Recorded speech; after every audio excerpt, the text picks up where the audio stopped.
বাংলাদেশে একটা বাউল না ফাউল, সে কি কয় জানেন? কুল আউযু বিন্নাস মালিকিন নাস। আল্লাহ কাল কয় তুই নাচ নাচ নাচ।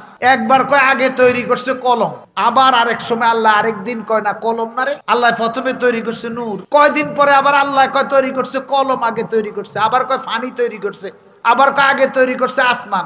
এক এক দিন আল্লাহ কয়টা রে? পবিত্র সূরা, সূরার নাম হলো সূরাতুত তাওবা। সূরাতুত তাওবার 24 নম্বর আয়াতে কারিমা আমি আপনাদের সামনে তেলাওয়াত করেছি। সূরাটার নাম কি আবার একটু বলেন তো? সূরাতুত তাওবা। এই সূরা সম্পর্কে বিস্তারিত কিছু বলার সুযোগ নাই, যেহেতু আমার সময় কম। তো এই সূরাকে সূরায়ে তাওবা কেন বলা হয়? তাওবা তো বুঝেন, আস্তাগফিরুল্লাহ আস্তাগফিরুল্লাহ, আমরা তো এদুরি বুঝি। তাওবা অর্থ কি? হিয়ান নাদামা। নবীজি বলছে তওবা অর্থ ফিরে আসা, পাপ কাজ থেকে ফিরে আসা। অথবা তওবা অর্থ লজ্জিত হওয়া, শর্মিন্দা হওয়া। কার কাছে? আল্লাহর কাছে। তওবা খুব জরুরি জিনিস। যত অন্যায় আপনি করবেন, যত পাপই করবেন, অন্যের হক যদি নষ্ট না করেন, তওবা করার সাথে সাথে আল্লাহ পাক সব গুনাহ মাফ করে দিবে সাথে সাথে। আল্লাহর হাবিব সরকারে দু আলম, সকল নবীদের ইমাম মুহাম্মদুর রাসূলুল্লাহ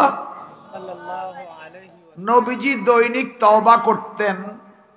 কোন রাওয়ায়াতে আছে 70 বার, কোন রাওয়ায়াতে আছে 100 বার। মিয়া মাররা। কোন রাওয়ায়াতে আছে 70 মাররা, 70 বার অথবা 100 বার দৈনিক তওবা করতেন, যার কোনো গুনাহ নাই, নিষ্পাপ নবী মুহাম্মদুর রাসূলুল্লাহ। নবীজি তওবার কি দরকার? আল্লাহর নবী তওবা করছেন, তওবা দ্বারা কারো গুনাহ মাফ হয় যার গুনাহ আছে, আর যার গুনাহ নাই তিনি যদি তওবা করেন, তওবার দ্বারায় আল্লাহর কাছে তার মর্যাদা বাড়ে। সুবহানাল্লাহ। আল্লাহর নবী তওবা করছেন উম্মতদেরকে শিক্ষা দেওয়ার জন্য। আমি নবী হইয়াও প্রতিদিন তওবা করি 100 বার, আমার কোনো গুনাহ নাই। তাহলে তোমরা কতবার তওবা করা দরকার? উম্মতদেরকে তালিম শিক্ষা দেওয়ার জন্য নবীজি প্রত্যেকদিন 100 বার আল্লাহর দরবারে তওবা করেছেন। এর দ্বারা নবীজির গুনাহ যেহেতু নাই, মর্যাদা বাড়িয়ে দিয়েছেন কে? আল্লাহ। সূরা তাওবা বলে এই সূরাকে এই জন্য, লিআন্না ফিহা তাওবাতুন আলাল মুমিনিন। এই সূরার মধ্যে ঈমানদারদের তওবা কবুল করেছেন আল্লাহ পাক। এমন চমৎকার চমৎকার ঘটনা এই সূরার মধ্যে আছে বিদায় আল্লাহর হাবিব এই সূরার নাম রাখছে সূরাতুত তাওবা, তাওবার সূরা। কথা বুঝেন নাই? তা আমি একটু শুরু করতেছি আপনাদেরকে একটা ঘটনা বলে। এই সূরাটা নাযিল হয়েছে নবম হিজরিতে। কবে? নবম হিজরিতে। কি কারণে একটু সংক্ষেপে বললে আপনি বুঝতে পারবেন, মুনাসেবাত হবে, এই সূরার সাথে আপনার একটা সম্পর্ক হয়ে যাবে। 3 জন ব্যক্তি, আল্লাহ পাকের পক্ষ থেকে আদেশ আসলো তাবুকের যুদ্ধে যাওয়ার জন্য। নবীজিকে আল্লাহ পাক আদেশ দিলেন। ওই সময় দুর্ভিক্ষ দেশে, এক সমস্যা হলো দুর্ভিক্ষ, অভাব অনটন খুব বেশি। আরেক সমস্যা হলো খুব বেশি খরা। খরা বুঝেন তো? সূর্যের প্রখরতা বেশি, আর অভাব অনটন, কথা কয় না, অভাব অনটন বেশি। 3 নম্বর, মদিনার সমস্ত খেজুর বাগানের খেজুর গাছের খেজুরগুলি পেকে রয়েছে। মদিনার ফসল তো কি ধান না খেজুর? একটা উল্টা কয়ে দেন না, কোনটা? খেজুর। আমার প্রিয় ভাইরা, আল্লাহর হাবিবের অভ্যাস ছিল নবীজি কখনো কাউকে জানাইতেন না কোনো যুদ্ধের কথা। আল্লাহ পাক যখন বলতেন কোথায় যুদ্ধ করতে যাবেন, দিনের নবী আল্লাহর নবী কাউকে জানাইতেন না। যুদ্ধ কোথায় হবে এটা কাউকে জানাইতেন না। বলো আল্লাহর আদেশ, কাফেরদের সাথে যুদ্ধ হবে, জিহাদ হবে, তোমরা চলো। সাহাবায়ে কেরাম রেডি হয়ে যেত। রাস্তার মাঝখানে যাইয়া অথবা বাড়ির থেকে এলাকার থেকে বাইরে হইয়া নবীজি বলতো যুদ্ধ অমুক জায়গায়। সুবহানাল্লাহ কোন মুনাফিকরা যেন কাফেরদের কাছে কোনো গোপন খবর পৌঁছাইতে না পারে। আমার প্রিয় ভাইরা, কিন্তু তাবুকের যুদ্ধের সময় যেহেতু দেশে জটিলতা, ঘরে ঘরে দুর্ভিক্ষ, মানুষ অভাব অনটনে পতিত, আর গরমও খুব বেশি, রৌদ্রের প্রখরতা খুব তীব্র, আবার সকলের গাছের মধ্যে খেজুর পাকছে। এই জন্য নবীজি আবার জানাইয়া দিলেন, এই যুদ্ধে আমরা যুদ্ধ করতে যাব একটা পরাশক্তির বিরুদ্ধে। তখনকার পৃথিবীর শ্রেষ্ঠ একটা শক্তি, তাদের বিরুদ্ধে আল্লাহ পাক আমাকে আদেশ দিয়েছে তাবুকে যাব কাফেরদের বিরুদ্ধে যুদ্ধ করতে। সুবহানাল্লাহ সুবহানাল্লাহ। নবীজি সকলকে ঘোষণাটা জানাইয়া দিলেন। আমার ভাইরা, আপনারা আছেন না? খুব মনোযোগ দিতে হবে। তাফসিরুল কোরআন মাহফিল তো, প্রথম থেকে যদি নেসবত না থাকে, সম্পর্ক না থাকে, না বুঝেন, তাহলে সমস্যা হয়ে যায়। প্রিয় বন্ধুরা আমার, তো শেষ পর্যন্ত কি হলো? সাহাবায়ে কেরাম সকলে তাবুকের যুদ্ধে রওনা হইলেন। নবীজি কি মসজিদের ইমাম সাহেব না সেনাপতি? এবার কথা কয় না, সেনাপতি। এবার সেনাপতি, মসজিদে নববীর ইমামে হইল যুদ্ধের কি সেনাপতি। আমগো দেশে যদি কোনো হুজুর সেনাপতি হয়, যুদ্ধের ময়দানে যায়, কইব যে এই হুজুরের পিছনে নোয়াজেই তো না। কথা ঠিক কিনা? এত বালা জানতাম হুজুর রে, হুজুরি কি অন সেনাপতি হইতে যায়? পৃথিবীর শ্রেষ্ঠ সেনাপতি মুহাম্মদুর রাসূলুল্লাহ সাল্লাল্লাহু আলাইহি ওয়াসাল্লাম। আমার প্রিয় বন্ধুরা, আল্লাহর হাবিব নবীজি সাল্লাল্লাহু আলাইহি ওয়াসাল্লাম তাবুকের যুদ্ধে রওনা হইলেন। কোন সাহাবী বাকি নাই, মুনাফিকটি ছাড়া। মুনাফিকরা যায় নাই, আর সব মুসলমানরা গেছে। মুসলমানদের মধ্যে খাঁটি মুসলমান মদিনায় কেউ বাকি নাই, বাকি আছে তিনজন। কয়জন? তিনজন। তিনজনের একজন হলো হযরতে কাব ইবনে মালিক, হেলাল ইবনে উমাইয়া, মুরারা ইবনে রবি। হযরতে হেলাল, হযরতে মুরারা, হযরতে কাব, এই তিনজন খাঁটি মুসলমান। এরা কিন্তু তাবুকের যুদ্ধে কথা কয় না, যায় নাই। তাবুকের যুদ্ধে থেকে জয়লাভ করে মদিনায় ফিরলেন দু জাহানের বাদশা মুহাম্মদুর রাসূলুল্লাহ সাল্লাল্লাহু আলাইহি ওয়াসাল্লাম। আল্লাহর নবীর অভ্যাস ছিল, আল্লাহর নবী যখন কোন যুদ্ধ থেকে আসতেন, কোন জিহাদ থেকে, নবীজি যখন বিজয় বেশে মদিনায় ফিরতেন, নবীজি প্রথম ঘরে যাইতেন না। আগে নবীজি মসজিদে নববীর ভিতরে ঢুকতেন, মসজিদের ভিতরে ঢুকতেন। আল্লাহর নবী তাবুক থেকে মদিনায় এসে মসজিদের ভিতরে ঢুকলেন। সব মুনাফিকরা আইছে লাইন ধরে। আইসা মুনাফিকরা কইতেছে, হুজুর ইয়া রাসূলুল্লাহ, আমি তো যাইতাম চাইছিলাম, কিন্তু আমার বউর খুব অসুখ ছিল। নাউজুবিল্লাহ কোন নাউজুবিল্লাহ। নবীজি কয় ঠিক আছে, বউর অসুখ ছিল এই জন্য যাইতে পারো নাই, ঠিক আছে। আরেকটা মুনাফিক এসে কয়, হুজুর যাইতাম পুরা নিয়ত ছিল, কিন্তু আমার পেট ব্যথা ছিল। এক এক মুনাফিকের বাচ্চা এক এক মিথ্যা কথা কইয়ান আল্লাহ নবী থেকে সেরে গেছে। তিনজন যায় নাই খাঁটি মুসলমান। কয়জন? তিনজন। এর মধ্যে হযরত কাব বিন মালিক খাঁটি মুসলমান, তিনি আসছেন। এসে বললেন, ইয়া রাসূলুল্লাহ, হে আল্লাহর নবী। আয়েশা সালাম দিছে নবীজিকে, উনিও যায় নাই। খাঁটি মুসলমান তিনজন যায় নাই, এর মধ্যে কাব একজন। মসজিদের ভিতরে নবীজির কাছে সালাম দিয়া বলতেছি, ইয়া রাসূলুল্লাহ, এক একজন তো এক এক মিথ্যা অভিযোগ দিয়া, মিথ্যা কথা দিয়া তারা সেরে যাইতেছে আপনার কাছ থেকে। আমি কাব যদি মিথ্যা বলি, আমি চাইছিলাম তাগো মতো মিথ্যা কয়া সেরে যাবো, কিন্তু আমি যদি মিথ্যা বলি আপনার কাছে, আসমানের মালিক সাথে সাথে আপনাকে জানায় দিবে। আল্লাহু আকবার। আসমান থেকে ওহী এসে যাবে, আমার মিথ্যাটা কি হয়ে যাবে? ফাঁস হয়ে যাবে। ইয়া রাসূলুল্লাহ, আমি যাই নাই, কোনো কারণ ছিল না, শয়তানে ধরছে। কি ধরছে? শয়তানে ধরছে। এতে মসজিদে আই না, কি ধরছে তারে? ইমানদার। আজান হইছে মসজিদে আইব, এতে মসজিদে আই না, তারে কি ধরছে? শয়তানে। শয়তানে ধরছে, এই জন্য তে মসজিদে আই না। সকালে হাতে ফজর পড়ে না, তার শোর মধ্যে কে মুচ্ছে? নবীজি বলছে রাত্রে যারা উঠে না, কয়েকজন সাহাবীর কথা নবীজিরে জানাইছে যে হুজুর এতারা তো মসজিদে আসে নাই, ভোর রাত্রে উঠে না, তাহাজ্জুদ পড়ে না, ফজর ফজর পড়ে, তারা তাহাজ্জুদের নামাজ পড়ে না।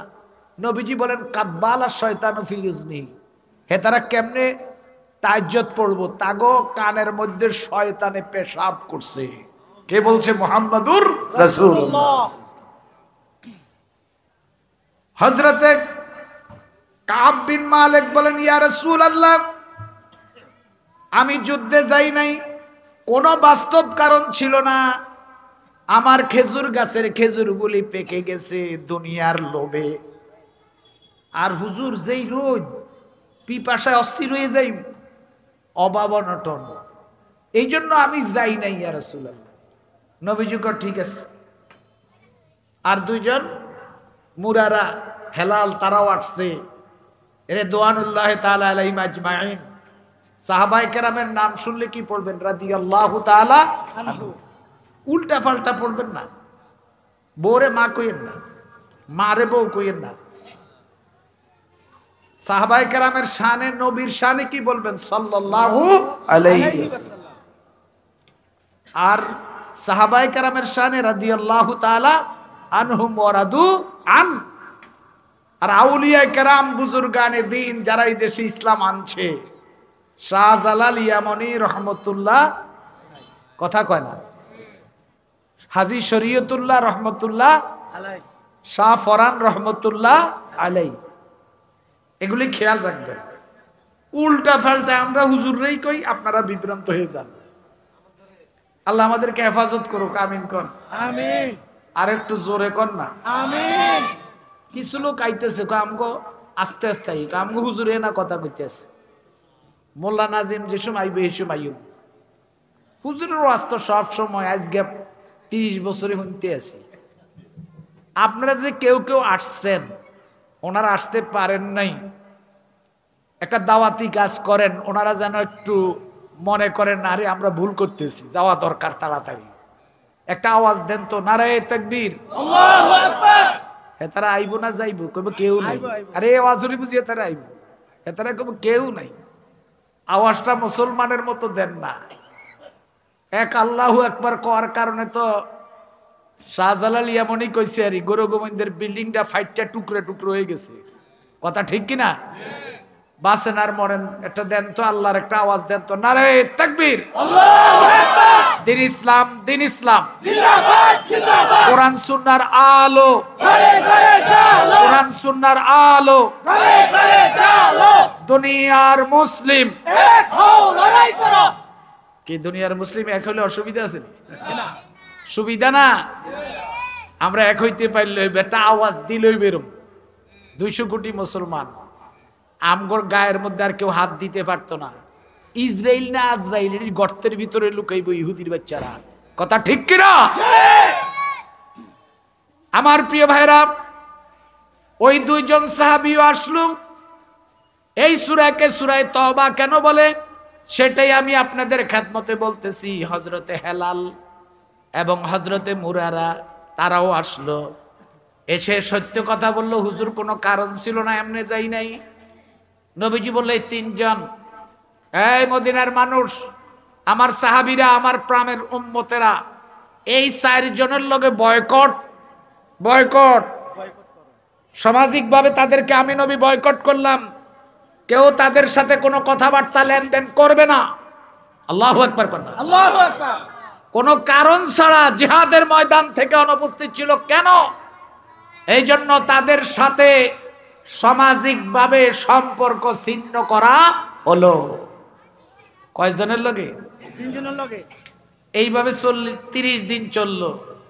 30 দিন পরে আল্লাহর নবী হযরতে কাব ইবনে মালিককে ডেকে বলতেছে, এই বেটা, কেউ কথা কয় না এই 3 জনের লগে, সালাম দিলে কোনো মুসলমান উত্তর দেয় না।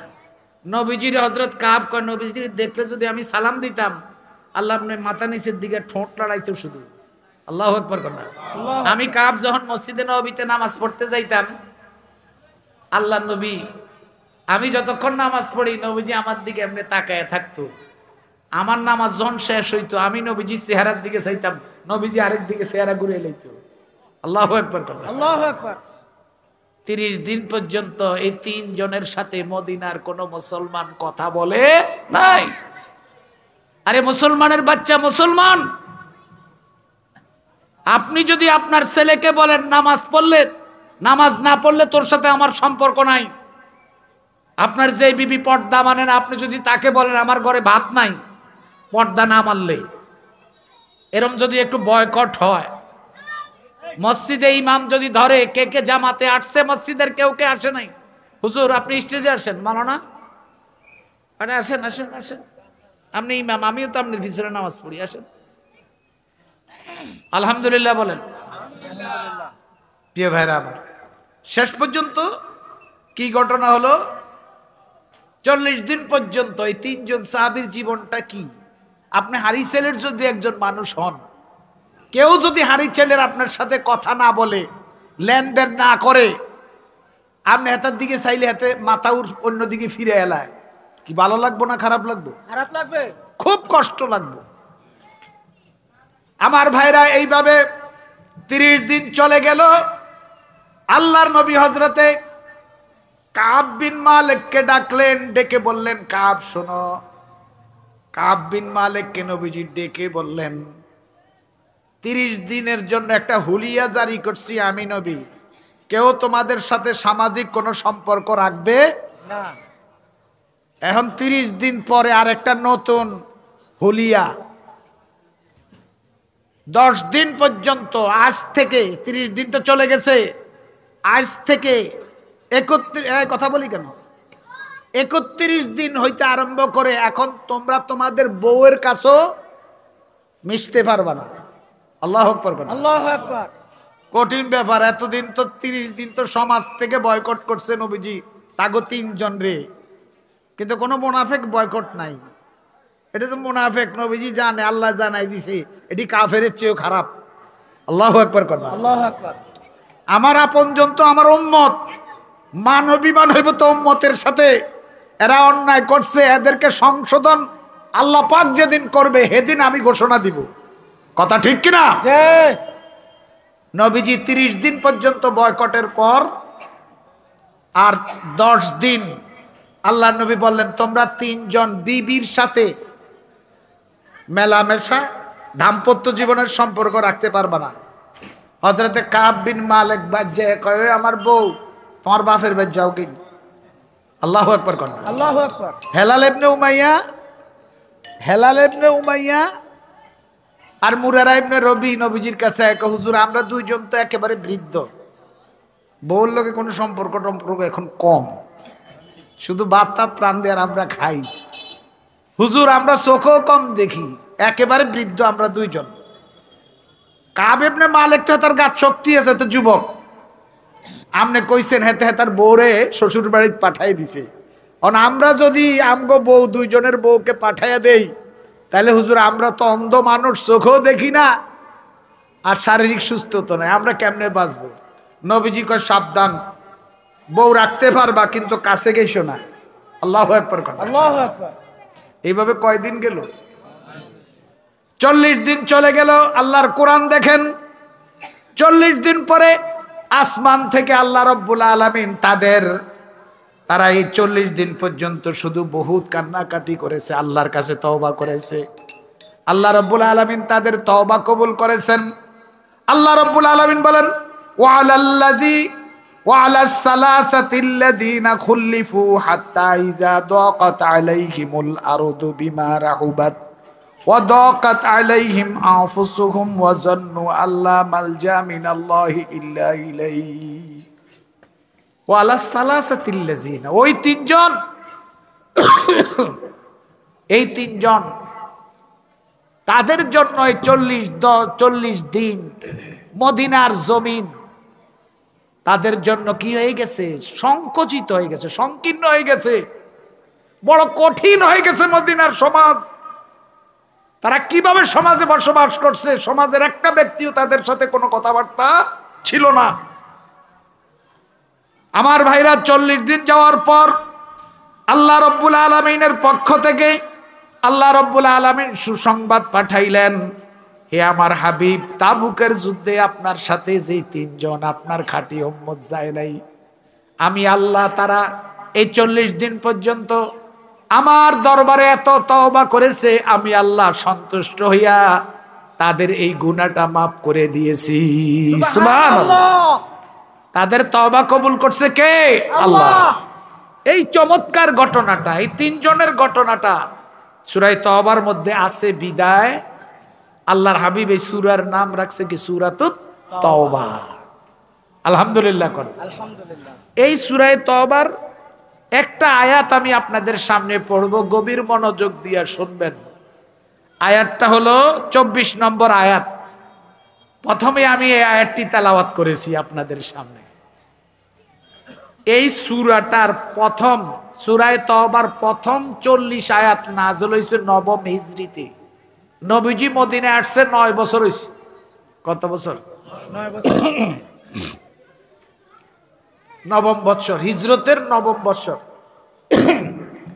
9 নং বছর আল্লাহ পাক তার হাবিবকে জানাইয়া দিলেন যে নবীজি ইচ্ছা করলেন সাহাবায়ে কেরামের সামনে আমার মনটা চায় আমি মদিনা শরীফ থেকে হজ করতে মক্কায় যাব আমার মন চায় নবম হিজরিতে নবীজি হজের বিধান আসলো আল্লাহর নবী হজ করতে আগ্রহ প্রকাশ করলেন সাহাবারা কয় হুজুর যাইয়েন না আপনি কেমনে যাইবেন কারণ এখনো মুশরিকরা মক্কার কাফেররা আল্লাহর ঘরের তোয়াফ করে উলঙ্গ অবস্থায় আপনি নবী এই দৃশ্যটা কেমনে দেখবেন ইয়া রাসূলুল্লাহ আপনি এই বছর যাইয়েন না আগামী বছর নিয়ত করেন আল্লাহু আকবার করেন আল্লাহু আকবার নবীজি জীবনে হজ করছে একবার কয়বার একবার নবম বছরের নবম হিজরির এক বছর পরে কয় নম্বর হিজরি 10 নম্বর হিজরি দশম হিজরিতে নবীজি হজ্জাতুল বেদা বিদায় হজ করছেন এটাই নবীজির জীবনে হজ তো নবম বছর নবীজি কি করলেন হাজী সাহেবদেরকে পাঠাইছে মুসলমানদেরকে হজ করার জন্য এখন হজে নেতৃত্ব দিবে কে হযরতে আবু বকরকে আমিরুল হুজাজ আল কেরাম হাজী সাহেবদের আমির সাহেব বানাই দিলেন নেতৃত্ব দিলেন প্রতিনিধি হিসাবে নবীজির প্রতিনিধি বানাইলেন হযরত আবু বকর রাদিয়াল্লাহু তাআলা আনহুকে তুমি যাও আবু বকর তুমি যাও হযরত আবু বকর রাদিয়াল্লাহু তাআলা আনহু তিনি গেলেন কি হিসাবে গেলেন আবু বকর রাদিয়াল্লাহু তাআলা আনহু নবীজির প্রতিনিধি হিসাবে হজের নেতৃত্ব দিবেন সব হাজী সাহেবদের নেতৃত্ব দিবেন কে হযরতে আবু বকর সিদ্দিক রাদিয়াল্লাহু তাআলা আনহু এটা কোন বছর হিজরতের নবম বছর নবম হযরত আবু বকর রাদিয়াল্লাহু তাআলা যখন মদিনা থেকে চলে গেলেন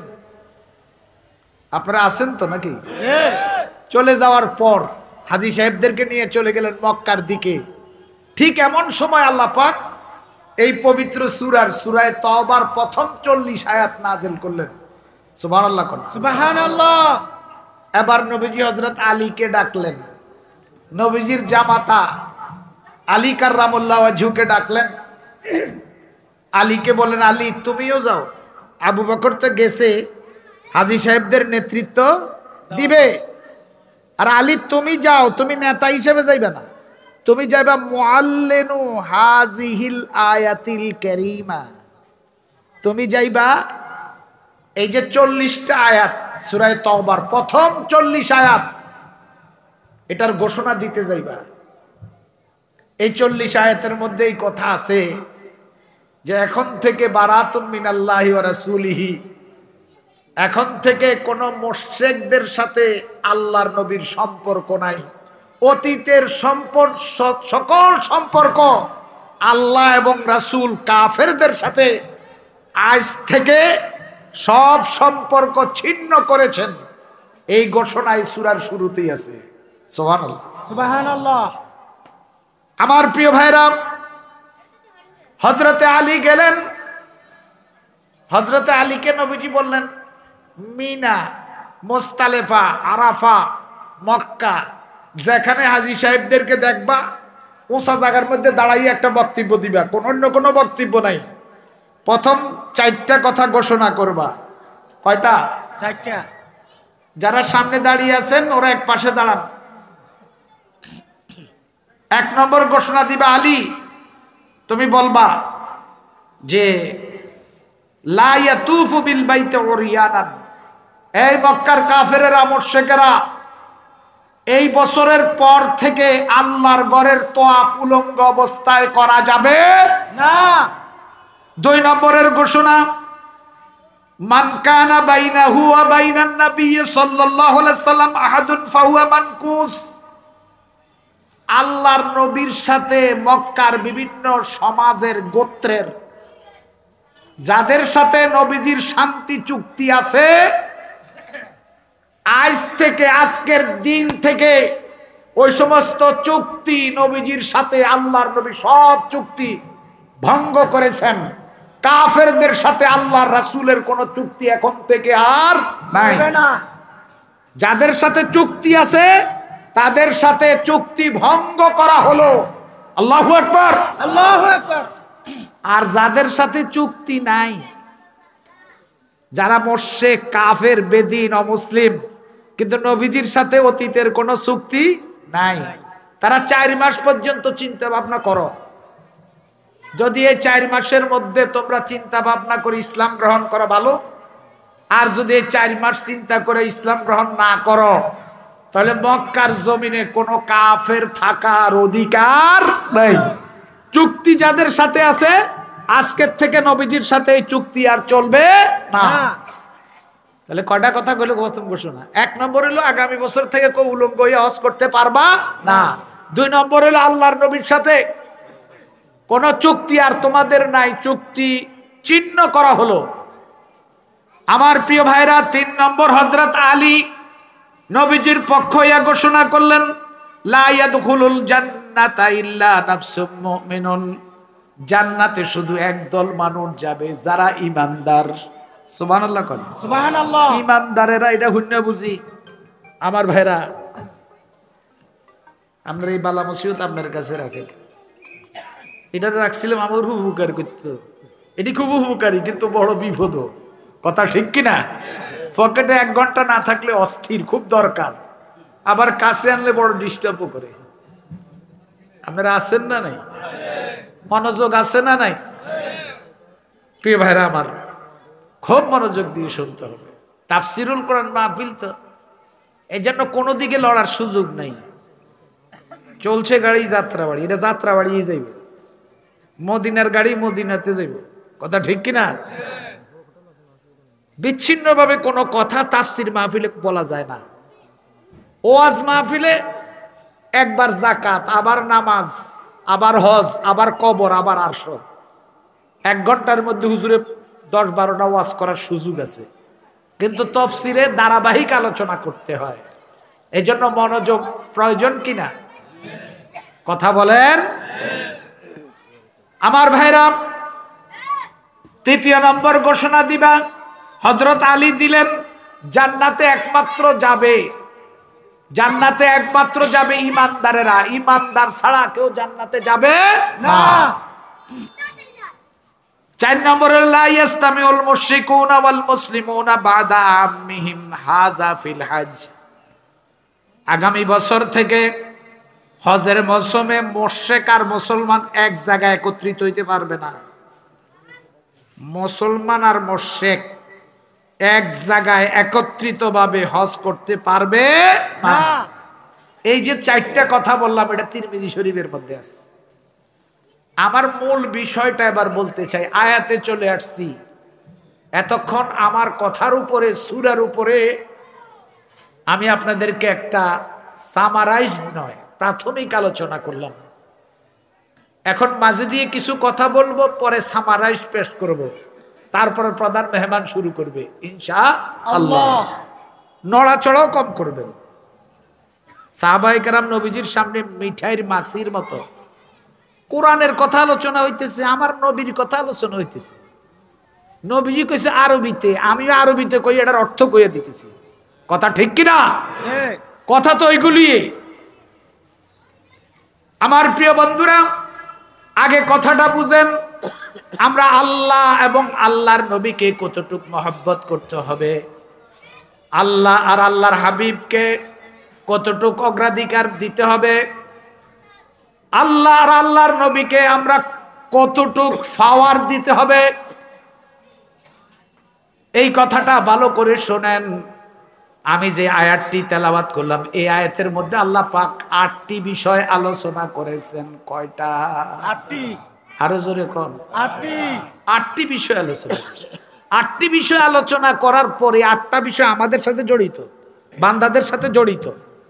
এই 8টা বিষয়ের, এই 8টা বস্তুর চেয়ে, 8টা বিষয়ের চেয়ে বেশি ভালোবাসতে হবে আল্লাহ এবং আল্লাহর হাবিব মুহাম্মদুর রাসূলুল্লাহ সাল্লাল্লাহু আলাইহি ওয়াসাল্লাম। এরপরে আল্লাহ পাক একটা ছোট্ট ধমক দিয়ে দিছে, তোমরা এই 8টা বিষয়ের চেয়ে যদি আল্লাহর নবীকে বেশি ভালো না বাসো, এই 8টা বিষয়ের চেয়ে যদি আল্লাহ আর রাসূলকে কম ভালোবাসো, তাহলে তোমরা অপেক্ষা করো। লাডি লয়ে আইতেছি আমি, ফাতারাব্বাসু হাত্তা ইয়াতি আমরুল্লাহ।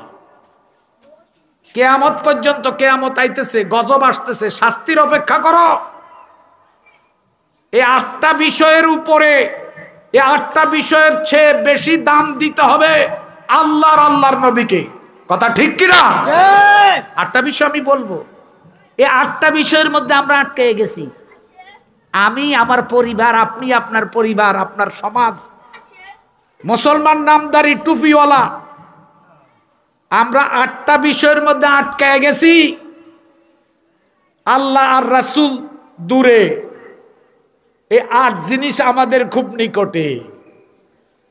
8টা বিষয় মুখস্থ করে যাইতে হবে। রাজি আছেন নি? এত আস্তে করে আমি কেমনে বুঝতাম? রাজি আছেন? একটু মনোযোগ দরকার। কোরআনের হেদায়েতের জন্য কিচ্ছু দরকার নেই। আল্লাহ পাক বলছে তুমি একটু মনোযোগ দাও। কোরআন শরীফ বুঝতে হলে, কোরআনের হেদায়েত পেতে হলে 8টা বিষয় খুব মনোযোগ দিবেন। আজকের ক্লাস, এটা ক্লাস চলতেছে। আমি একজন অযোগ্য শিক্ষক, আপনারা যোগ্য ছাত্র কোরআনের হাদিসের। কথা ঠিক কিনা? আমার একটা অনুমতি দিয়ে দেন আগে। বলা যায় না কোনো বেয়াদবি করি কিনা। ক্লাসে যদি কেউ মনোযোগী কিনা, বুঝছে কিনা, আমি যদি আপনাদেরকে জিজ্ঞেস করি, আপনারা কি মনে কষ্ট পাইবেন? সবাই থেকে যদি একজনকে জিজ্ঞেস করি যে 1 নম্বর থেকে 8 নম্বর কোন, আপনি কি মনে করবেন যে হুজুরি বেয়াদবি করছে? না, আলহামদুলিল্লাহ। কি ভাই মনে কষ্ট নিবেন? নবীজি যখন কোরআন হাদিস বলতেন, ওয়াজ করতেন, নবীজি কিন্তু প্রত্যেকদিন, আঙ্গদেশের জন্য প্রত্যেকদিন ওয়াজ হয়। আল্লাহ নবী কিন্তু প্রতিদিন ওয়াজ করতো না। সাহাবায়ে কেরাম কইতে, হুজুর আপনার ওয়াজ কত মজার, নবীজির কথা কত সুমিষ্ট মধুর। ইয়া রাসূলুল্লাহ প্রত্যেকদিন ওয়াজ করেন?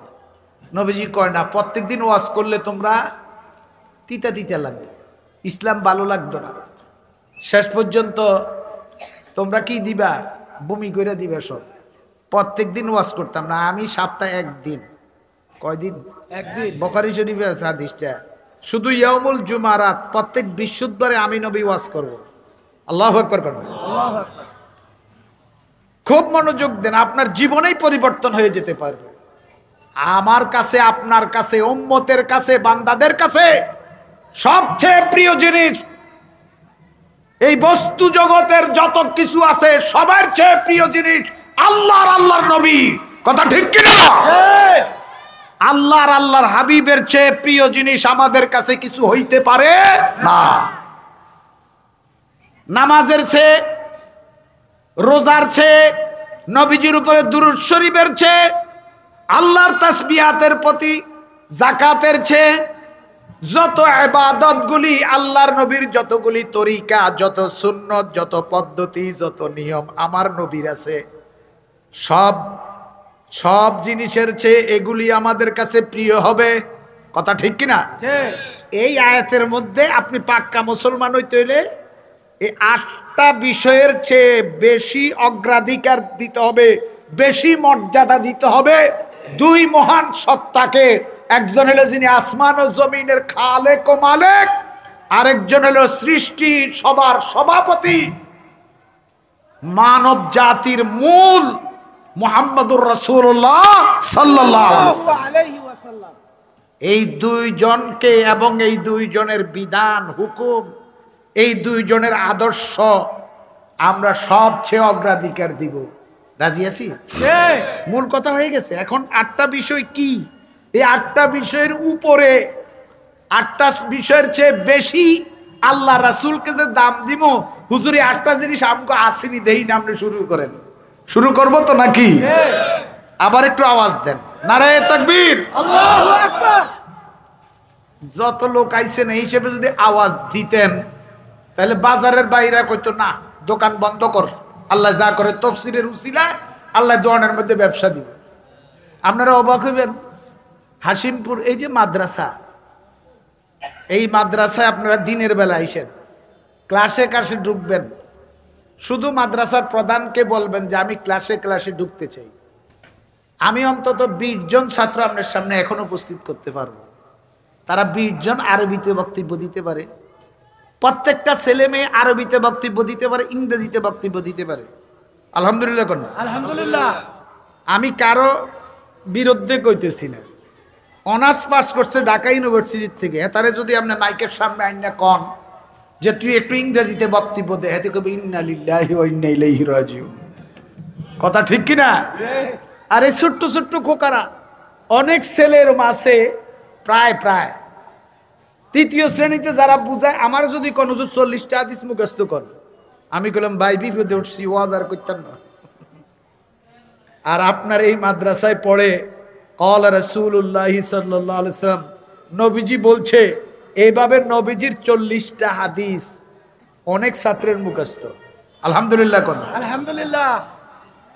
প্রত্যেকটা ছেলে ওযু, গোসল, কোরআন তেলাওয়াত শুনলে আপনি অবাক হয়ে যাবেন। এখন এই মাদ্রাসা ভবিষ্যতে পরিচালনা করবে ঢাকা ইউনিভার্সিটির ছাত্রদের একটা টিম। কথা বুঝেন কিনা? ঢাকা ইউনিভার্সিটির মেধাবী একটা টিম, ছাত্রদের একটা মেধাবী দল, ঢাকা ইউনিভার্সিটি যারা পড়ে। এই মাদ্রাসার প্রধান শিক্ষক সেও ঢাকা ইউনিভার্সিটির বর্তমান ছাত্র, মাস্টার্সে পড়ে। তারা সিদ্ধান্ত করছে তারা একটা টিম তৈরি করবে এই মাদ্রাসাটার পরিচালনা করার জন্য। সুবহানাল্লাহ কোন সুবহানাল্লাহ। আপনার ছেলে ইংরেজি লেখা দেখবেন, আপনি ওই ওখানে কিছু লেখা দেখছেন, আমি আপনাদের সহযোগিতা আছে। আমার কোনো ছেলে মেয়ে যেন পড়ে না, আপনার ছেলে যেন সঠিকভাবে কোরআন পড়তে পারে, শুদ্ধ করে সঠিকভাবে হাদিসগুলি মুখস্থ করতে পারে, অঙ্ক সঠিকভাবে পারে, বাংলা সঠিকভাবে পারে, আরবি সঠিকভাবে পারে, ইংরেজিতে কথা বলতে পারে, সুন্দর ইংরেজি লিখতে পারে, সার্বিকভাবে দেশের সুনাগরিক হইতে পারে। নামে মাত্র একটা প্রতিষ্ঠান দিয়া আমার সন্তানকে নষ্ট করা, এই জন্য এই প্রতিষ্ঠান দেওয়া হয় নাই। কথা ঠিক কিনা? অভিভাবকরা তার সাক্ষী, যারা অভিভাবক মিটিংয়ে আসেন তারা তার সাক্ষী। মাদ্রাসার প্রতি নজর রাখতে আপনারা রাজি আছেন? আমার মুরব্বীরা দেখছেন, আজ থেকে 20 বছর আগে আমার দাঁড়িয়ে আছিল কি কালো ছিল না, কয়েকদিন পরে হয়তো চলে যাব, কিন্তু এই প্রতিষ্ঠান আপনাদের কাছে আমানত। এই আমানত রক্ষা করতে রাজি আছি। কে কে হাত তুলে দেখাই? আল্লাহ তৌফিক দান করুক। আমিন। আমরা এই 8টা বিষয় শুরু করি। দেখেন আপনি রোগ বের করে ফেলতে পারবেন, আপনারটা আপনি, আমারটা আমি। আল্লাহ রাব্বুল আলামিন বলেন, কুল ইন কানা আবাউকুম ওয়া আবনাউকুম ওয়া ইখওয়ানুকুম ওয়া আজওয়াজুকুম ওয়া আশিরাতুকুম ওয়া আমওয়ালুন ইকতারাফতুমুহা ওয়া তিজারাতুন তাকশাউনা কাসাদাহা আলায়া। কুল, হে নবী আপনি বলেন, কোরআন শরীফের মধ্যে 300 আয়াতের শুরু দিয়ে কুল আছে। কত আয়াতের শুরু দিয়ে? 300। কুল হু আল্লাহু কুল ইয়া আইয়ুহাল কাফিরুন কুল আউযু বিরাব্বিন কুল আউযু বিরাব্বিল ফালাক। আছে না নাই? আছে। কোরআন শরীফের আয়াত আছে কয়টা? কত? মাশাআল্লাহ, এটা মুখস্থ। কোরআন না পড়লে এটা মুখস্থ আছে। আমার ভাইরা, 300 আয়াত আছে। 300 আয়াতের শুরু দিয়া কুল শব্দ আছে। কুল। ইমাম সৈয়দী রহমতুল্লাহ আলাইহি হানাফি, তিনি বলছেন আল্লাহ পাক 300 আয়াতের শুরু দিয়া কুল কুল বলে যেই আয়াতের শুরু দিয়া কুল আছে, মানে আপনি বলুন। নবীজিকে এই আদেশ দিয়েছে কে? আল্লাহ। হে আমার হাবিব, আপনি বলুন। কুল, আপনি বলুন। 300 আয়াতের শুরু দিয়া কুল আছে। কুল, যত আয়াতের শুরু দিয়া কুল আছে, ওই আয়াতগুলি কোরআনের মধ্যে সবচেয়ে বেশি মর্যাদাবান। সুবহানাল্লাহ। আমার ভাইরা, সূরা তওবার 24 নম্বর আয়াত, তার মধ্যে শুরু দিয়া কুল আছে। কুল ইন কানা আবাউকুম ওয়া আবনাউকুম ওয়া ইখওয়ানুকুম ওয়া আজওয়াজুকুম ওয়া আশিরাতুকুম। হে আমার হাবিব বন্ধু, আপনি আমার বান্দাদেরকে জানাইয়া দেন, যদি তোমাদের পিতামাতা 8 বস্তু, এর মধ্যে 5 হইল, 5 জন হইল আত্মীয়, 5 জন হইল আমাদের সকলের, কথা কয় না,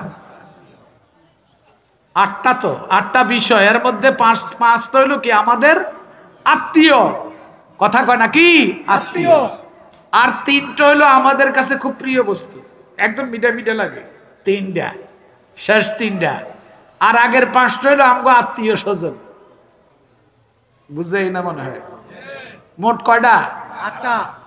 3টা হইল আত্মীয়, 5টা হইল আত্মীয়, প্রথম 5টা, আর শেষ 3টা হইল কি সকলের কাছে প্রিয়, কারো কাছে অপ্রিয় নয়। আমার প্রিয় বন্ধুরা, প্রিয় মুরব্বিয়ানে কেরাম, প্রিয় তৌহিদি জনতা, আল্লাহ পাক তার হাবিবকে বলছেন, হে আমার হাবিব, আপনি বলে দেন। আমগরে বলার কথা বলছে, নবীজি বলে দিয়েছেন, যদি তোমাদের পিতামাতা 1 নম্বর আত্মীয়, না মনে হয় আত্মীয় নেই, যে এর চেয়ে বড় আত্মীয় আর কেউ আছে? যে না। তোমাদের পিতামাতা। 2 নম্বর হলো তোমাদের সন্তান সন্ততি। আমাদের সন্তান সন্ততি আত্মীয় না? যে 3 নম্বর হলো ইখওয়ানুকুম, তোমাদের ভাই, মায়ের একই পেট থেকে যার জন্ম হয়েছে, তোমার আর তোমার ভাইয়ের, সেই ভাইয়েরা। 4 নম্বর হলো আজওয়াজুকুম, তোমাদের প্রিয়তমা স্ত্রীগণ, তোমাদের বউ, তোমাদের স্ত্রী, জীবন সঙ্গিনী, যারে ছাড়া 1 সেকেন্ডও চলা যায় না, কথা ঠিক কিনা? যে 5 নম্বর হলো আশিরাতুকুম, তোমাদের নিকটবর্তী আত্মীয় স্বজন। এই 5টা আত্মীয়, ইনকানা তোমাদের পিতামাতা, তোমাদের সন্তান সন্ততি। একটু পরে জিগেইম, কিন্তু এটা নিশ্চিন্তপুরের কামের ক্লাসে, আলহামদুলিল্লাহ কন্যা, আলহামদুলিল্লাহ। তোমাদের পিতামাতা, তোমাদের সন্তান সন্ততি, তোমাদের ভাই বেরাদর, তোমাদের প্রিয়তমা স্ত্রী, বউ, এবং তোমাদের নিকটতম আত্মীয়। কটা গেল? কইতে পারবেন? নবীজি জিগাইতো, এই কি না কইছি, মাল মুফলেস। মুফলেস কারে কয়? ফকির কারে কয়? সাহাবী কয়, হুজুর যাতারে প্রশ্ন করছে, এতে কয়, হুজুর বেয়াদবি করতাম না, কইতাম নি। কয় মুফলেস হলো মাল্লা দেরহাম আলাহু আলা মাতা, যার টাকা পয়সা নাই হেতে মুফলেস। ফুলুস নাই, টাকা পয়সা নাই, হেতে তো ফকির। নবীজি কয়, আরে না, এতে মুফলেস না, এতে ফকির না। দুনিয়ার ফকির তুই কইছ, আমি তো তোর দুনিয়ার ফকির। আসল ফকির হলো ওই ব্যক্তি, নবীজি বলেন, কিয়ামতের দিন যে নামাজ নিয়ে আল্লাহর কাছে উপস্থিত হইব, রোজা নিয়ে উপস্থিত হইব, হজ নিয়া, দুরূদ শরীফ নিয়া, তসবিহ নিয়া, এগুলি নিয়ে, অনেক নেক আমল নিয়ে আল্লাহর সাথে, আল্লাহর সামনে উপস্থিত হইছে, উপস্থিত হবে, ইবাদত নিয়ে উপস্থিত হবে, কিন্তু আরেকজনের মাথায় বাড়ি দিছিল, আরেকজনের জমিন দখল করছিল, আরেকজনের সম্পদ হানি করছিল। তো কিয়ামতের দিন তারা হইল মূল ফকির। 10 জনের মাথায় বাড়ি দিছিল, 10 জনের থেকে সুদ খাইছিল, ঘুষ খাইছিল। তারা কিয়ামতের দিন কবে, আল্লাহ এটারে জান্নাতে দিয়েন না, এটার নামাজ রোজা হজ যাকাত যা লিস্টিতে আছে এটি দেখতে চাই না, আপনি জান্নাতে তারে দিয়েন না। তে আমার হক নষ্ট করছে, আমার জমিন দখল করছিল। আল্লাহ কবে কি রে হাসান, হেতে যে কয় কবে আল্লাহ তার জমিন আইতে দখল করছি, কত নামাজ রোজা হজ যাকাত 14 গোষ্ঠী যা ইবাদত করছ সবটি হিসাব করলেও তো হেতার সম্পদের ওজনে হয় না। যা খেতারে দিয়ে দিলাম, সব দিয়ে দিছে হেতারে। আল্লাহু আকবার করেন, আল্লাহু আকবার। অনেক তার কিছু আসেনি আর, যে না নামাজ নাই রোজা নাই, সব শেষ। এবার ও হেমিয়ে কয় যে হুজুর আল্লাহ তারে না দিয়েন না, তারে এত তাড়াতাড়ি জান্নাতে দিয়েন না আল্লাহ, আমিও তো তার কাছে পাওনা আছি, আমি দোকানদার আছিলাম, তে বাকি খেয়েছিল, বাকি দেওয়ার পরে খোদার কাটায় আর দোকানের কে দিয়ে না, এরকম আছে না নাই? আছে। বাকিটা দেওয়ার পরে আর দোকানের কাছে দিয়েও যায় না। হাসিমপুর বাজারের মানুষকে হুজুর এই ওয়ার্ডটা ভালো করে কোন কথা ঠিক কিনা? দেখেন আল্লাহ কব কিরে, এর থেকে তুই এই বাকি আনছ, টাকা দেশ নাই, আল্লাহ দেই নাই তো। কখন তোর তো ন্যাক আমল আগের বেড়াই লই গেছে প্রথম জনে, অন্তত তোর কোনো ন্যাক আমল নাই, কি দিবি এতারে? কাটটা দিবি, কাটাকাটি তো অনেতারে দিবি কি?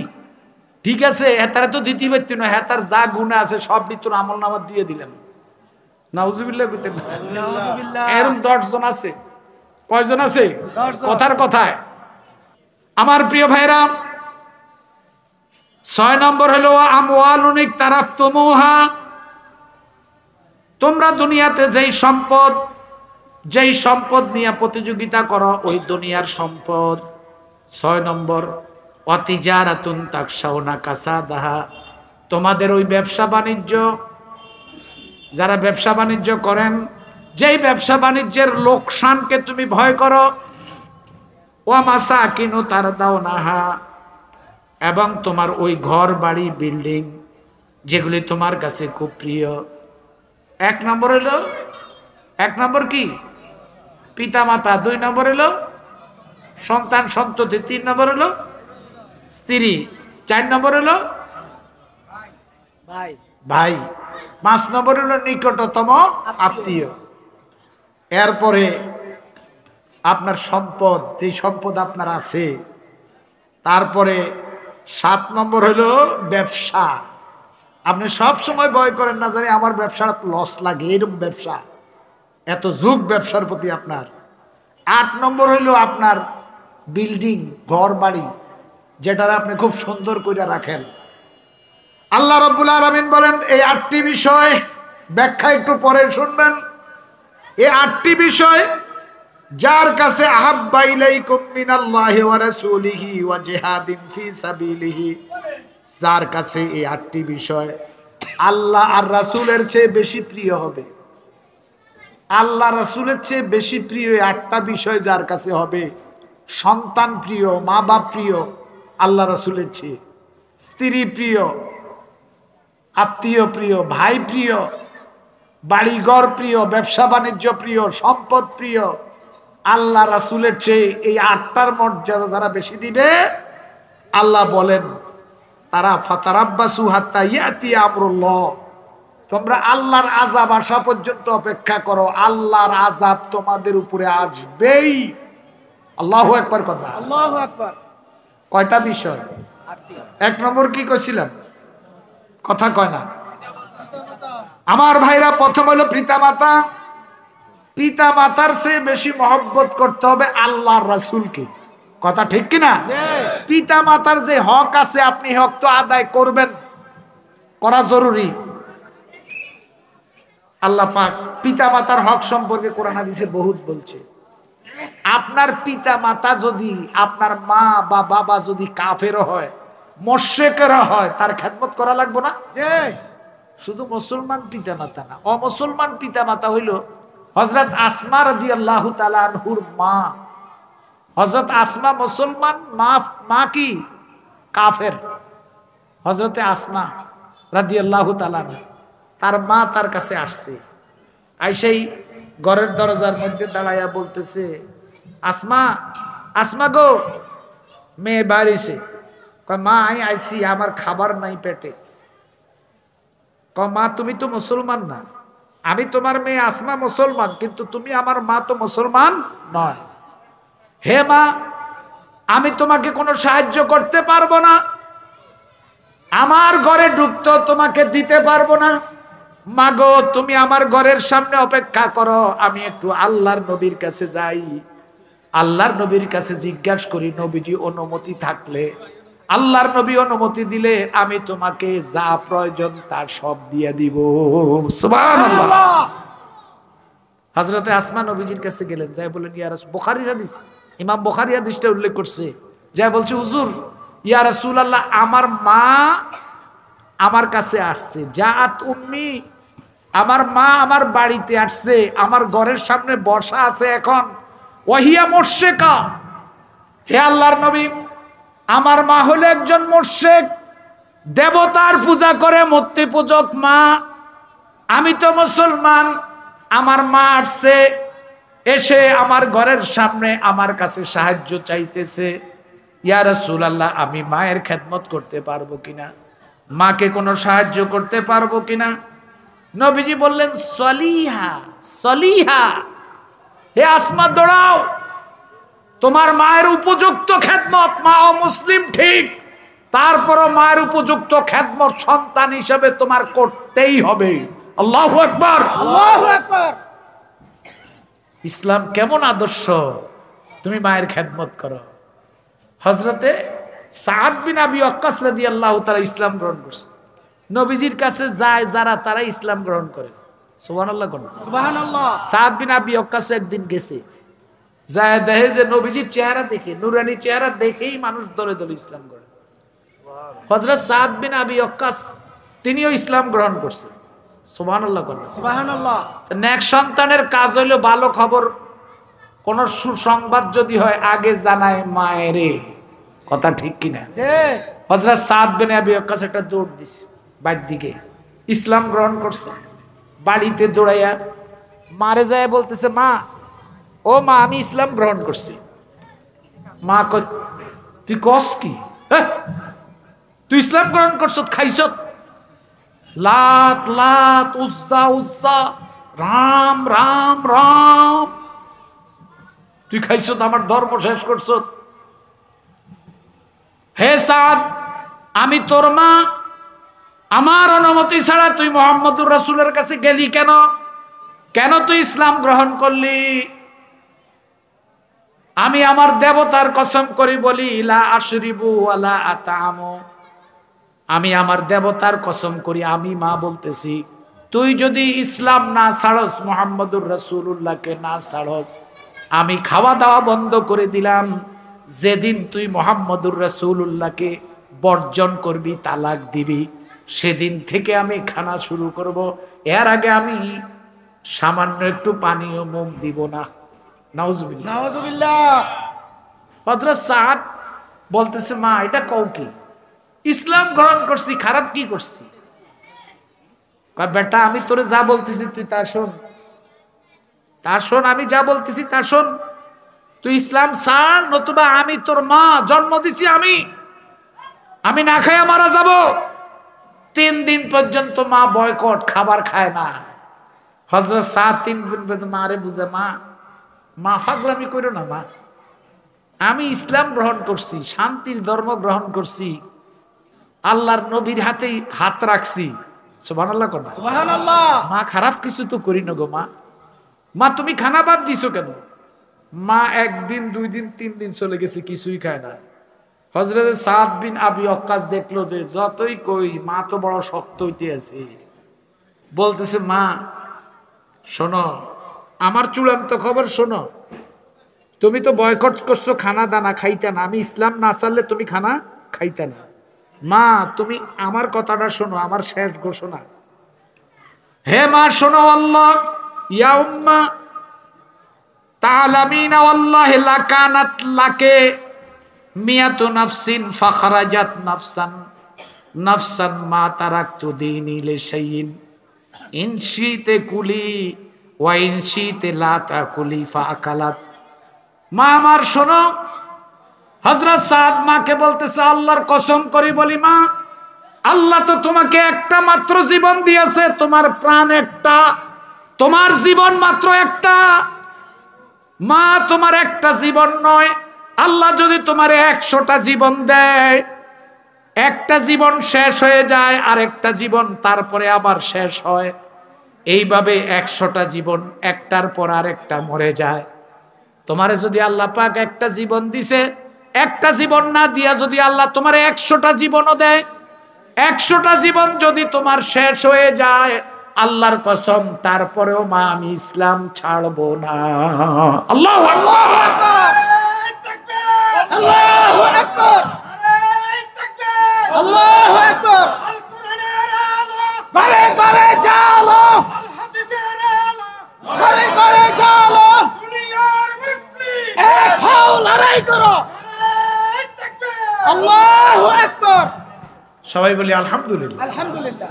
মহব্বতটা কি দেখছেন? মা মাকে বলে দিলেন মা আমি তোমার আনুগত্য করব যতদিন পর্যন্ত তুমি ইসলামের উপরে আসো। এখন তুমি ইসলাম গ্রহণ করতেছো না, আমি ইসলাম গ্রহণ করছি। তুমি বলতেছো তুমি না খাইয়া মারা যাইবে আমি ইসলাম ত্যাগ না করলে, আমি তো কখনো ইসলাম ত্যাগ করব না। তুমি মরো আর বাঁচো, খাও আর না খাও, এটা তোমার ইচ্ছা। আমি কখনো আল্লাহর নবীকে ছাড়তে পারবো না। এমন ঈমান আমাদের আছে না নাই? কিছু লোকের আছে, আছে না নাই? আছে।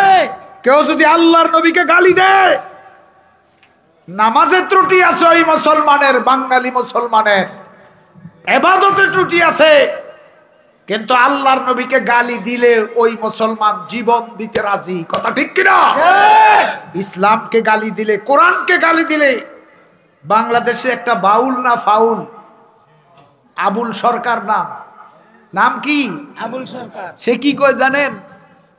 কয় যে কুল আউযু বিন নাস মালিকিন নাস। আল্লাহ কাল কয় তুই নাস নাস নাস, নাউজুবিল্লাহ কর, নাউজুবিল্লাহ। এতে উপহাস করে, ঠাট্টা করে, কার লগে? আল্লাহর লগে। কয় আল্লাহরে তো বুঝলাম না। একবার কয় আগে তৈরি করছে কলম, আবার আরেক সময় আল্লাহ আরেকদিন কয় না কলম না রে, আল্লাহ প্রথমে তৈরি করছে নূর, কয়দিন পরে আবার আল্লাহ কয় তৈরি করছে কলম, আগে তৈরি করছে, আবার কয় ফানি তৈরি করছে, আবার কয় আগে তৈরি করছে আসমান। এক এক দিন আল্লাহ কয়টা রে? নাউজুবিল্লাহ কর। নাউজুবিল্লাহ। মোবাইলে আপনি সার্চ দিয়ে দেখেন আবুল সরকারের। আমার ভাইরা আপনারা বলুন, কেউ যদি এরকম আল্লাহর সাথে আল্লাহর নবীর সাথে বেয়াদবি করে, এটা কি মুসলমান না কাফের? তার পক্ষে যারা বাংলাদেশে কথা বলবে, আবুল সরকারের ফাঁসি চাই আমরা। সে আল্লাহর সাথে বেয়াদবি করছে, আল্লাহর নবীর সাথে বেয়াদবি করেছে। কথা ঠিক কিনা? এই বাউল্লা বাউল, এই সমস্ত বাউল, বাউলগিরি এই দেশে আমরা করতে দেব না। কেউ যদি স্বতন্ত্রভাবে তার কোনো ইজম প্রকাশ করতে হয়, এটা কোরআন সুন্নাহর আলোকে করতে হবে। কোরআনকে আঘাত দিয়ে, আল্লাহকে আঘাত দিয়ে, আল্লাহর নবীকে আঘাত দেওয়া বাংলাদেশে চলবে না।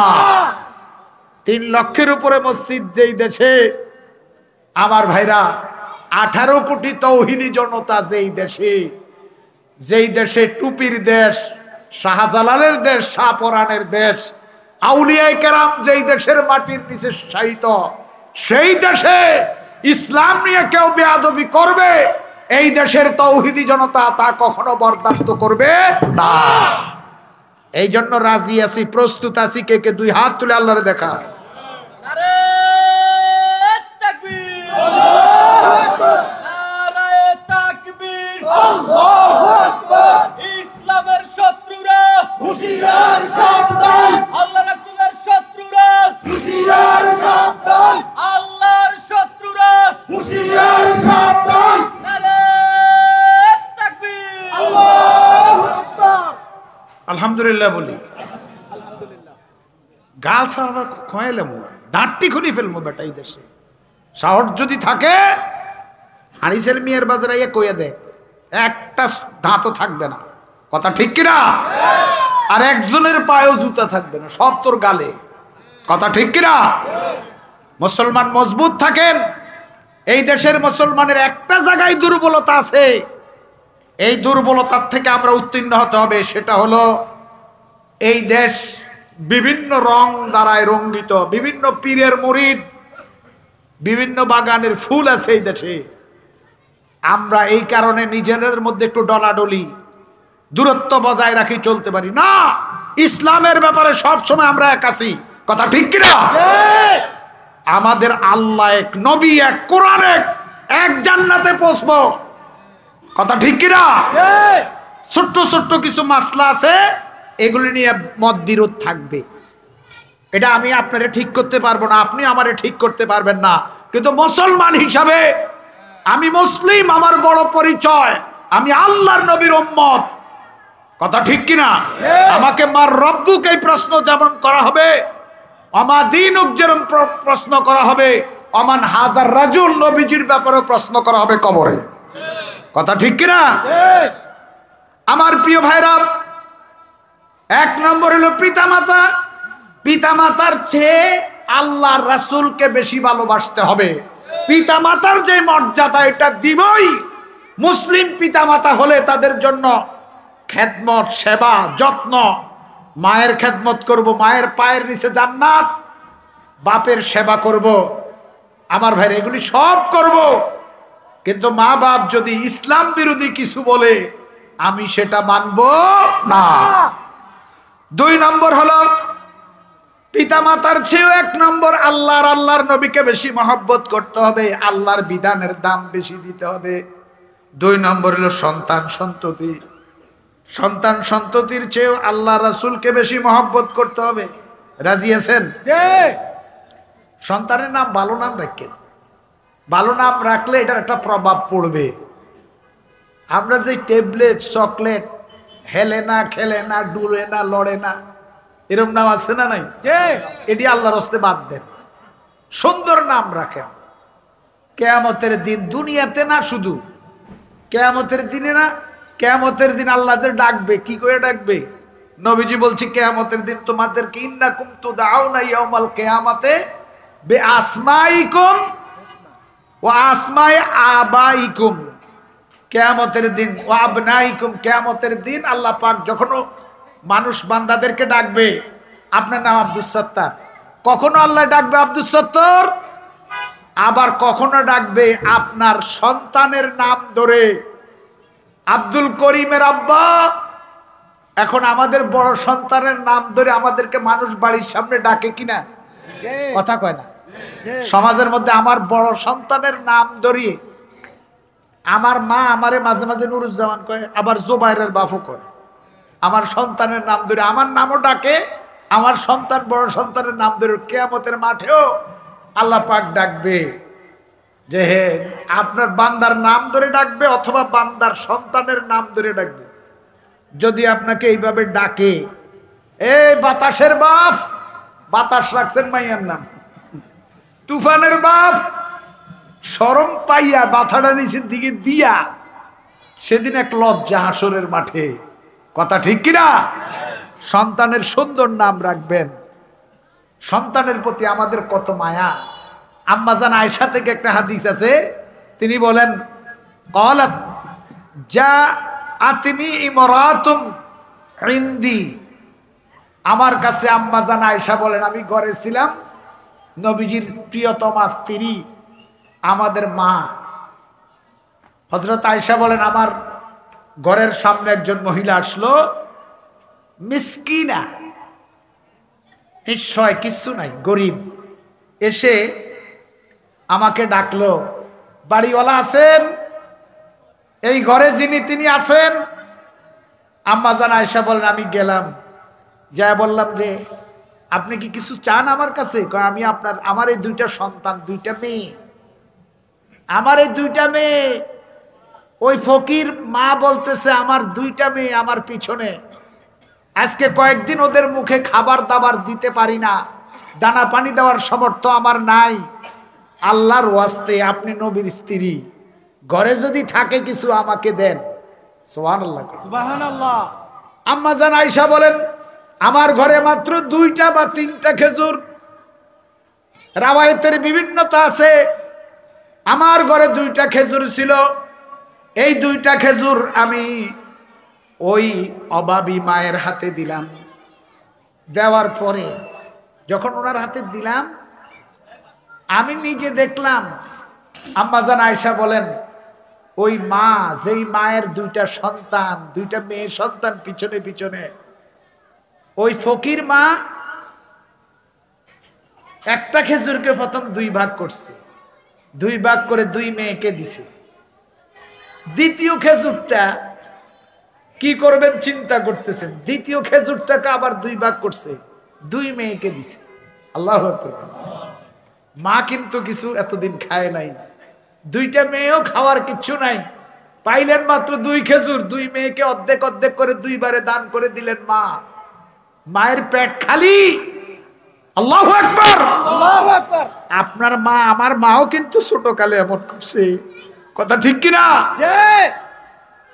প্রিয় ভাইরা, ওই সন্তান, ওই সন্তানের চেয়ে আপনি বেশি মহব্বত করতে হবে, আল্লাহ আর আল্লাহর হাবিবকে বেশি মহব্বত করতে হবে। দুনিয়ার একটা বিচারের কথা শুনেন। হযরত ওমর ফারুক রাদিয়াল্লাহু তাআলা আনহু, অদ্য পৃথিবীর প্রেসিডেন্ট,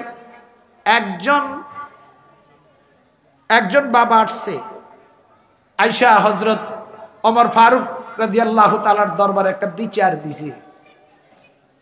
আমার দিকে তাকান, বিচারটা কি দিছে? হে খলিফাতুল মুসলিমিন, আমার একটা ছেলে, একটা মাত্র ছেলে, এই ফোলাটা আমার দিকে ভালো করে লক্ষ্য রাখে না। আমি তার বাবা, বাবা অভিযোগ করতেছে নবীজির দরবারে ছেলের বিরুদ্ধে, আমার ছেলেটা, ইয়া রাসূলুল্লাহ, আমার একটা মাত্র ছেলে, আমার ছেলেটা আমাকে কিচ্ছু দেয় না, মা বাবার যে হক এটা আদায় করে না, এই জন্য আমার ছেলের বিরুদ্ধে আমি অভিযোগ করলাম। হে ওমর, আপনি বিচারটা করে দেন। হযরত ওমর বললেন, তোমার ছেলে, তুমি বাবা? কহেন বাবা। তো তোমার ছেলে কই? বিচার দিতে এসো, ছেলে লইলো এলো না, যাও। আসাদুহুম ফি আমরিল্লাহ ওমর, ওমর বড় কঠিন, কথা ঠিক কিনা? শক্ত। হাদিসে আছে হযরত ওমরকে দেখলে শয়তান পর্যন্ত 2 মাইল দূরের থেকে ওমরে দেখলে এক শয়তান আর এক শয়তানরে আইয়ে রাস্তা ছাড়। আল্লাহু আকবার করনা, আল্লাহু আকবার। বাংলাদেশে যদি একটা ওমর আইতো, নবী আইতো না কিয়ামত পর্যন্ত, কিন্তু ওমরের মতো সাহসী লোক কিয়ামত পর্যন্ত আসবেই, কথা ঠিক কিনা? মানে আমরা না চাইলে আসবে না। আমরা যদি চাই, আমাদের দায়িত্ব নেক, একজন সাহসী মানুষ, অন্যদিকে ঘুরাইয়েন না। আপনার সমাজের যে মসজিদের ইমামটা ভালো হইলে, এই ইমামে সমাজকে সংস্কার করবে, পরিবর্তন করে দিতে পারবে। ঘরের বাবা যদি ভালো হয়, সন্তানরা সব ভালো হবে বাধ্য। একটা ভদ্র ছেলে দেখলেই মনে করবেন তার মা বাপ ভদ্র, কথা ঠিক কিনা? এই দেশকে আপনার সুন্দর করতে হইলে চুরিদারি যাই হয়েছে, ব্যাংকগুলি সব শেষ। আমি আর আপনি যারা ব্যাংকে টাকা রাখছি তারা জানি যে কি অবস্থা এখন, কানতেছে অনেকে টাকার জন্য। 5টা ব্যাংক দেউলিয়া করে গেছে, একটা সব ডুব দিয়ে ভিতরে যা ছিল তাও লয়ে গেছে, কথা ঠিক কিনা? আমরা আমাদের উপযুক্ত দায়িত্বশীল, আপনার বিবেককে প্রশ্ন করে করবেন, উপযুক্ত দায়িত্বশীল যেন আল্লাহ পাক এই মুসলমানদের জমিনে আমাদের দায়িত্ব নেওয়ার উপযুক্ত ব্যক্তি যেন দান করে। আরো জোরে কন আমিন। রাজি আছেন নি? কে কে রাজি আছেন হাত তোলেন। আল্লাহ তৌফিক দান করুন। এটা এই ফতুয়া আমার জিগে লাভ হবে না, আপনার বিবেক হলো বড় মুফতি, বড় ফতুয়া দাতা। বিবেককে জিজ্ঞাসা করলে আপনি উত্তরটা পাবেন। আমি রাজনীতিবিদ না, রাজনীতি বুঝিও না, আমি কোরআন বুঝি, কোরআনের থেকে বলতেছি। কিয়ামতের দিন জবাব দিতে হবে আপনি। এই অন্যায় অবিচার আমরা রোধ করতে চাই। একটা সুন্দর দেশ, সুন্দর মাতৃভূমি আমরা সকলে চাই, কথা ঠিক কিনা? আল্লাহ যেন আমাদের এই সুযোগ করে দেয়, আমিন। কোন ছোট্ট জন আঙ্গ দেশে আর নাই। গড়ে হিং কাটলে তো সব লইয়া যায়, আর রাষ্ট্রের মধ্যে যদি চোর থাকে তাহলে তো পুরাই শেষ। আমগো মাথা পিছু আপনার ঋণ কতটুকু খবর রাখছেন নি? মাথা পিছু ঋণটা কতটুকু একজনের? 18 কোটি মানুষের মাথা পিছু ঋণটা কতটুক, বোঝা কত বড় বোঝা নিয়ে এখন আমরা দেশে বসবাস করতেছি। আল্লাহ যেন আমাদেরকে মুক্তির একটা ব্যবস্থা করে দেয়, আমিন কর। আমিন। আমাদের বিবেককে কিয়ামতের দিন ধরবে, বিবেকের শাসন হবে। আল্লাহ যেন আমাদেরকে আল্লাহর ধরা থেকে বাঁচাইয়া দেয়। হেমিয়াই তো আঙ্গরে সারাইবো, আল্লাহ তো সারাইবো, কথা ঠিক কিনা? আমার প্রিয় ভাইরা, আমি শেষ করে দেই। আমি তো গড়ির দিকেও চাই, আপনাদের দিকে চাই, কোরআন শরীফের দিকেও চাই, কারণ আমার মেহমান আসলে আমি ছেড়ে দিব। আমরা কি ধৈর্য হারা হচ্ছি? না। আমার ভাইরা, আমাদের সন্তানের চেয়ে আমরা প্রিয়। হযরত ওমর বললেন, তুমি যে আইলা বাবা, তো তুমি তোমার ছেলের বিরুদ্ধে নালিশ করলা, ফোলাটারে লই আইলা না কিনলে, যাও।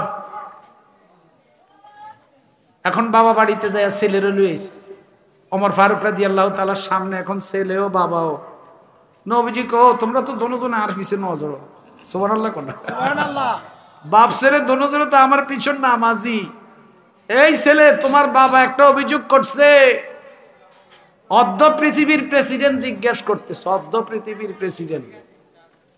হযরত ওমর দুপুর বেলায় ঘুমাইতো গাছের ছায়ার নিচে, সুবহানাল্লাহ কোন সুবহানাল্লাহ। অর্ধেকটা পৃথিবীর প্রেসিডেন্ট যেই লোকটা ঘুমাইতো কোন দুপুর বেলায় গাছের নিচে, গাছের ছায়ায়। রোম দেশের থেকে এক রাষ্ট্রদূত আইছে, আয়া কইছে, আইনা সুলতান, তোমাদের সুলতান কই, প্রেসিডেন্ট কই? এই মদিনার মানুষ, তোমাদের রাষ্ট্রপ্রধান প্রেসিডেন্ট কই? মদিনার মানুষ কই, আঙ্গ কোনো প্রেসিডেন্ট নাই। লানা আমিরুন, আমগো একজন আমির সাহেব আছে, দায়িত্বশীল, খলিফাতুর রাসূল, নবীজির খলিফা, নবীজির প্রতিনিধি। আরে যাই হোক, তোমরা যায় কও, আমি রোম দেশের থেকে রাষ্ট্রীয় দূত হিসাবে চিঠি লই আসছি, রাষ্ট্রীয় চিঠি। ওনারে দরকার, উনি কই? কয় ওনার একটা ওঠ হারানো গেছে, এখন ওঠ তালাশ করতে উনি নিজেই বাইরে হয়ে গেছে।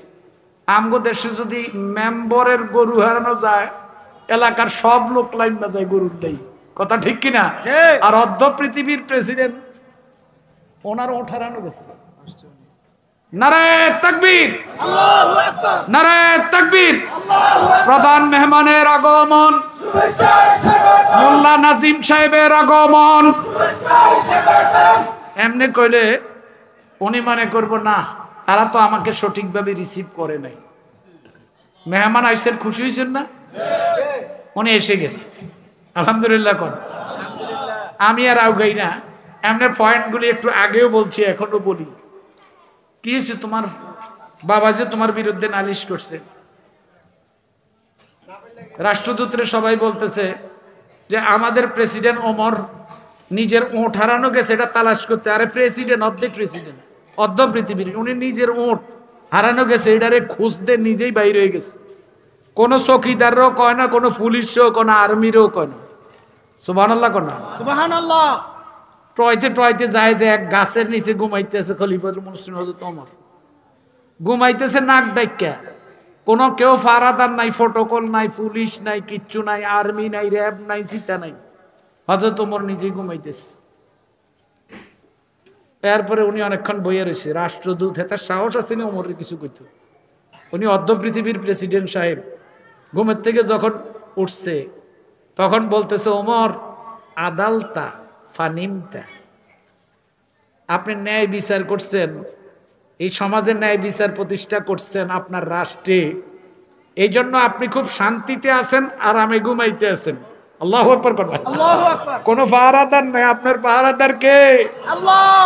আর আমগো রাষ্ট্রপতি রোম দেশের এতজন বাইরে, পিছনে অনেক পুলিশ, সামনে অনেক পুলিশ। আমার অনেক সময় শরম লাগে, মন্ত্রী যাওয়ার সময় আপনাকেও লাগে না? আর লাগে, পিছনেও পুলিশ, সামনেও পুলিশ। মনে হয় যে মাঝের যে গাইডের মধ্যে আছে এটা সবচেয়ে বড় আসামি, তারে ফাহারাদি নিতে আছে, কথা ঠিক কিনা? এত মানুষের নিরাপত্তার ব্যবস্থা করতে পারো না, তোমারে ভোট দিয়া বানাইলাম, আর তুমি তোমার নিরাপত্তা হারাহারি করো, আমার খবর নাও না, শুধু নির্বাচনের লাইন আমার কাছে আইও তুমি। আর তোমার পাহারাদার পিছনেও সামনে, আমার পাহারাদারটা দিব কে? আমরা, আমাদের পাহারাদার কে? আল্লাহ। আরো জোরে বলেন কে? আল্লাহ। তাহলে আমরা সন্তান সন্ততির চেয়েও কি হলো? এই তোমার বাবা যে কইছে, হয়তো তোমার জিজ্ঞেস করতেছে, তুমি নাকি বাবার হক আদায় করো না। ছেলে বলতেছে খলিফাতুল মুসলিমিন ওমর, বাবার কি হক? সুবহানাল্লাহ কোন সুবহানাল্লাহ। বাবার কি হক এটা আমি জানতে হইব না, তারপরে না আদায় করবো। বাবার হকটা কি? সন্তানের উপরে বাবার হক আছে, আবার বাবার উপরে সন্তানের হক আছে। আমার বাবারে জিজ্ঞান চাই, আমার বিরুদ্ধে যে আপনার দরবারে মামলাটা করলো, নোটিশটা দিল, অভিযোগটা করলো, আমার বাবার কি হক, মায়ের কি হক, এটি আমার জীবনে কইছিনি। হয়তো তোমার জিগে কি রে, এই বাবা তুমি তোমার ফোলারে কি এটি শিখাইছো নি? কয় না শিখাই না তো। কয় উঠ, তুই তো আগে তোর ছেলের হক নষ্ট করছ, এরপরে না তোর ছেলে তোর হক নষ্ট করছে। আল্লাহু আকবার কর না। আল্লাহু আকবার। ফোলারে কাল কুতুর কুতুর করে, নওয়াজও নেয় না, আদব শিক্ষা দেয় না, সালাম শিক্ষা দেয় না। খাওয়ার সময় হাত ধরে রাখবেন, খাইতে দিবেন না, আগে পড় বিসমিল্লাহ আলা বারাকাতিল্লাহ। ডাইন হাতে খাবি, ডাইন হাতে, বাম হাত দিতে পারবি না, আমার নবী করে নাই। খাবারের প্লেটের মাঝখান দিয়ে কিল্লাই খাস, নবী নিষেধ করছে। নবীজি বলছে প্লেটের মাঝখানে আল্লাহর রহমত আকাশ থেকে নাজিল হইতে থাকে। সুবহানাল্লাহ। এক পাশে খাইবি। আমার প্রিয় ভাইরা, সভাপতি সাহেব নারায়ে তাকবীর। আল্লাহু আকবার। তাহলে আমরা পিতা মাতার চেয়ে বেশি মহব্বত করব আল্লাহ রাসূলকে, আল্লাহ রাসূলের আদেশ পালন করব। রাজি আছি তো? সন্তানের চেয়ে বেশি আমরা পিতা মাতা সন্তানের চেয়েও আল্লাহ রাসূলকে বেশি মহব্বত করব। আল্লাহর বিধান নবীজির সুন্নাহগুলি সন্তানের চেয়ে বেশি আদায় করব। কি ভাই রাজি আছি? এইভাবে আমি আপনাদের খেদমতে বলছিলাম মোট 8টা বিষয়ের চেয়ে। 1 নম্বর খেয়াল আছে তো? আমার একটু শোনান তো সবাই। পিতা মাতা। 2 নম্বর সন্তান সন্ততি। 3 নম্বর স্ত্রী। স্ত্রী। 4 নম্বর ভাই বেরাদর। মাশাআল্লাহ, একদম মুখস্থ হয়ে গেছে। 5 নম্বর আত্মীয় স্বজন। আত্মীয় স্বজন নিকটতম। 6 নম্বর কি? সম্পদ। সম্পদ। আরে বাবারে, আমার সে জেহেল জায়গাও টাটকা আছে। আমার বেরা 7 নম্বর ব্যবসা বাণিজ্য। ব্যবসা বাণিজ্য। 8 নম্বর কি? আল্লাহু আকবার, আল্লাহু আকবার। একটা দার্স, একটা ক্লাস যেভাবে আপনারা মুখস্থ করছেন, একটু বলছি মাত্র, এজমালি সংক্ষিপ্ত, তাফসির হয় নাই। তাফসির মাত্র শুরু করছি। সভাপতি সাহেবের শুভাগমন হয়েছে, আবার প্রধান মেহমান উপস্থিত হয়েছে। মানে আঙ্গবাজ যদি আই সারাদিন খাই তাহলে কি হইল? মেহমান কথা বলো। মেহমান আসার আগে আমরা এই মাদ্রাসাটাকে ভালোবাসবো, নবীজির এই গড়টাকে। রাজি আছি? আমি তো প্রথমেই বলছি মাদ্রাসা প্রসঙ্গে, আপনারা মাদ্রাসায় আসেন, আপনার সন্তানকে ভর্তি করার আগে মাদ্রাসার অবকাঠামো, একাডেমিক দিক, লেখাপড়ার দিক এটা যাচাই করেন। আমাকে হুমায়ুন ভাই সভাপতি মহোদয় প্রায় বলতো যে মাদ্রাসার লেখাপড়ার মানটা কি আপনি লক্ষ্য করেন কিনা। আমি আপনাদেরকে বলতে পারি নির্দ্বিধায়,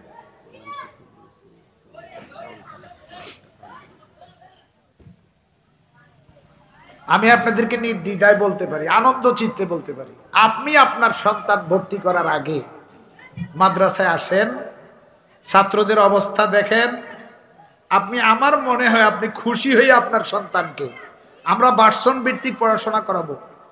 তথাকথিত নিয়মে, পুরাতন নিয়মে পড়াশোনা হবে না। ইংরেজি ভার্সন, আরবি ভার্সন, বাংলা ভার্সন, তো বাংলা আমাদের মায়ের ভাষা। প্রত্যেকটা ছাত্র যেন ইংরেজিতে পারদর্শী হয়, প্রত্যেকটা ছাত্র যেন আরবিতে পারদর্শী হয়। আমাদের অনেক ছাত্র, আমি তো বলছি, আমি নিজের কানে অনেকবার শুনছি, অনেক ছাত্র ইংলিশে বক্তব্য দিতে পারে, ইংরেজি অনেক শব্দ তাদের মুখস্থ, ওয়ার্ড মুখস্থ, আরবি মুফরাদাত, আরবি অনেক শব্দ তাদের মুখস্থ, লেবাস, পোশাক, আচরণ, ইউনিফর্ম সব ঠিক আছে। আল্লাহ পাক যেন এই মাদ্রাসাটারে কবুল করে, আমিন। আর একটু জোরে কর না, আমিন। আমার প্রিয় ভাইরা, এই মাদ্রাসাকে একটু সহযোগিতা আপনাদের খুবই প্রয়োজন। মেহরবানি করে কয়েক মিনিট আমি আপনাদের থেকে একটু সময় চাই। মেহমান আমরা সংকেত দিলেই তিনি স্টেজে চলে আসবেন। তিনি তো অনেক দূর থেকে আসছেন, উনি সামান্য একটু বিশ্রাম নেন, তারপরে আপনার গুরুত্বপূর্ণ তাকরির আমরা শুনবো। যে প্রথমত আমি আবদার করব যে এই মাদ্রাসা